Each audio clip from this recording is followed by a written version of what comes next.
پہلے پہل تو الہام کو خبر نہ ہوئی کہ جو محترمہ ان کے برابر میں براجمان بہت تحمل اور سکون سے کتاب میں غرق دکھائی دے رہی ہے، وہ باہر کسی پروفیسر کا کان بجا کر آئی ہے۔ لیکن لائبریری میں آتے طلباء سے اسے معلوم ہو گیا کہ ناسنین نے اصل میں کون سے گل کھلائے تھے۔ بقول اس کے اسے ویسے بھی پھول اگانے اور گل کھلانے کا بہت شوق تھا۔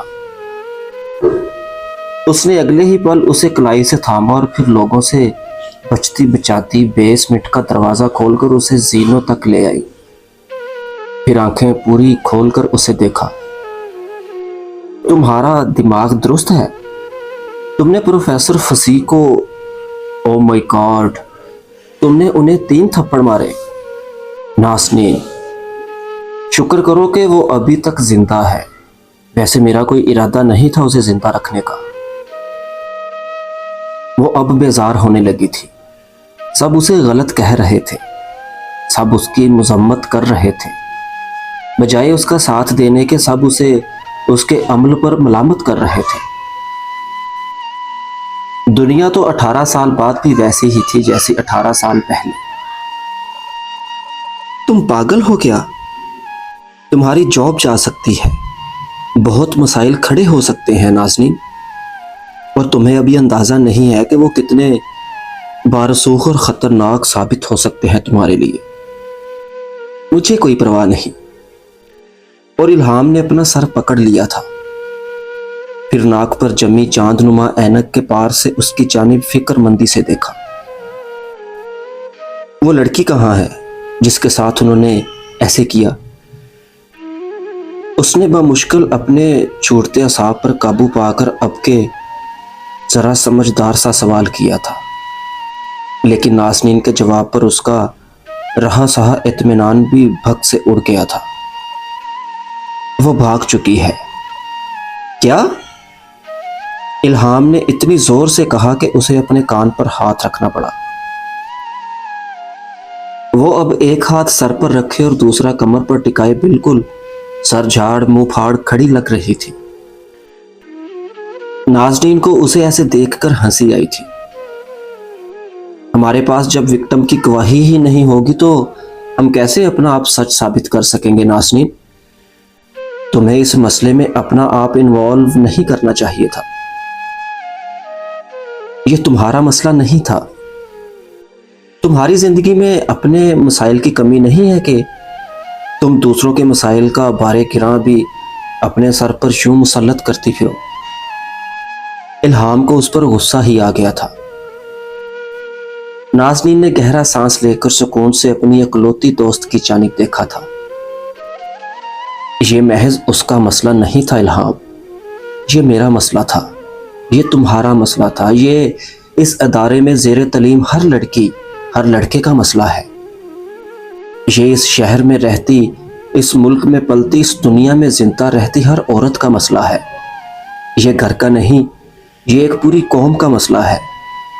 ہمارے ان طے شدہ فیصلوں نے ہمیں جس نہج پر لا کھڑا کر دیا ہے وہ پہلے ہی بہت بھیانک صورت اختیار کر چکی ہے۔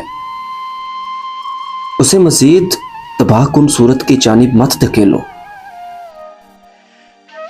ہراسمنٹ کبھی بھی فرد کا مسئلہ نہیں ہوتی الہام۔ ہراسمنٹ اس معاشرے میں پلتے ہر انسان کا مسئلہ ہوتی ہے۔ جسم کے اگر کسی حصے میں ناسور پلنے لگے تو اسے کاٹ کر پھینک دینا چاہیے۔ اس ناسور کی تکلیف سارے جسم میں پھیلنے کا انتظار نہیں کرنا چاہیے، اور ایسے افراد معاشرے کا ناسور زدہ حصہ ہوتے ہیں۔ انہیں کاٹ کر پھینکا نہ جائے تو یہ معاشرے کی جڑوں کو دیمک کی طرح چاٹ جاتے ہیں، کھوکھلا کر دیتے ہیں۔ ہراسمنٹ کا نشانہ بننے والی ہر لڑکی اور نشانہ بننے والا ہر لڑکا پھر نفسیاتی اور ذہنی اذیت کا شکار ہو جاتے ہیں۔ ان کی زندگیاں عذاب کا گڑھا بن جاتی ہیں۔ کیا تم چاہتی ہو کہ میں اس سب کو نظر انداز کر دوں؟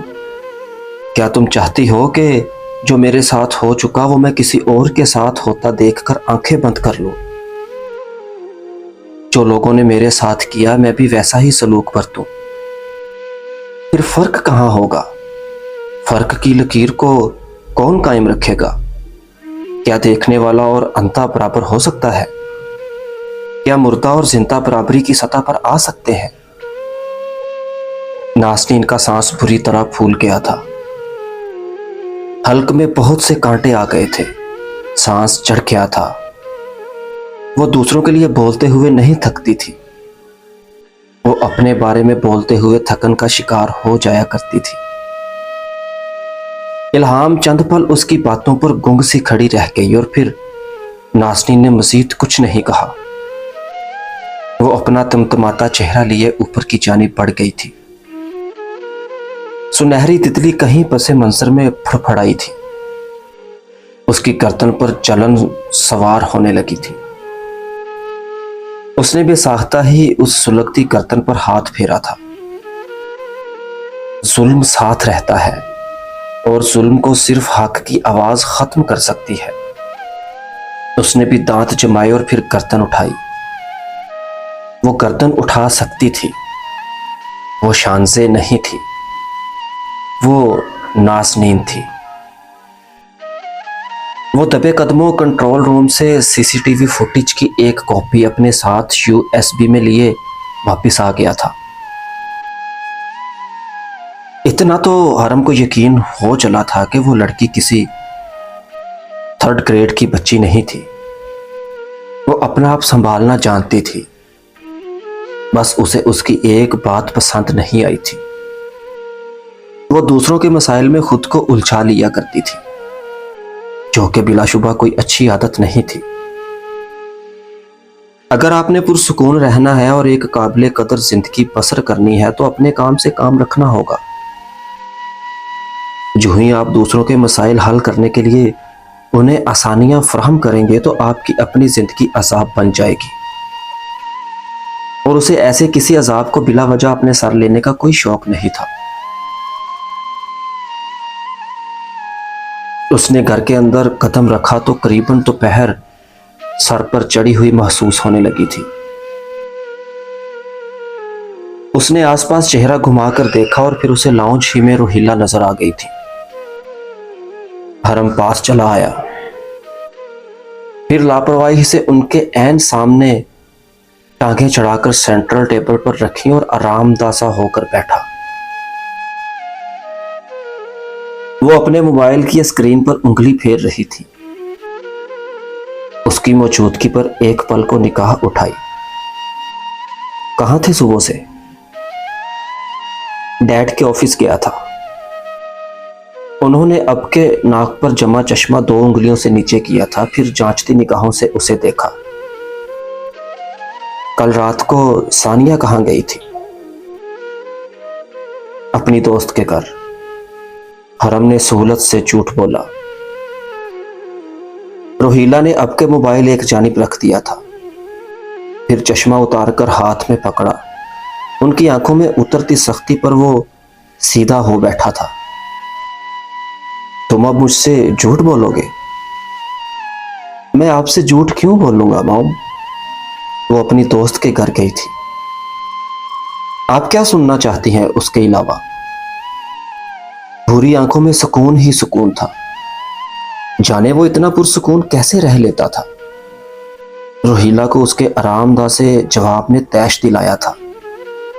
اچھا، تو اپنی دوست کے گھر گئی تھی، پھر میرے پاس صبح رمیز بھائی کا فون کیوں آیا تھا کہ آپ کے لاڈلے صاحبزادے نے ان کے بزنس پارٹنر باقر حمدانی کے بیٹے کو مارا ہے؟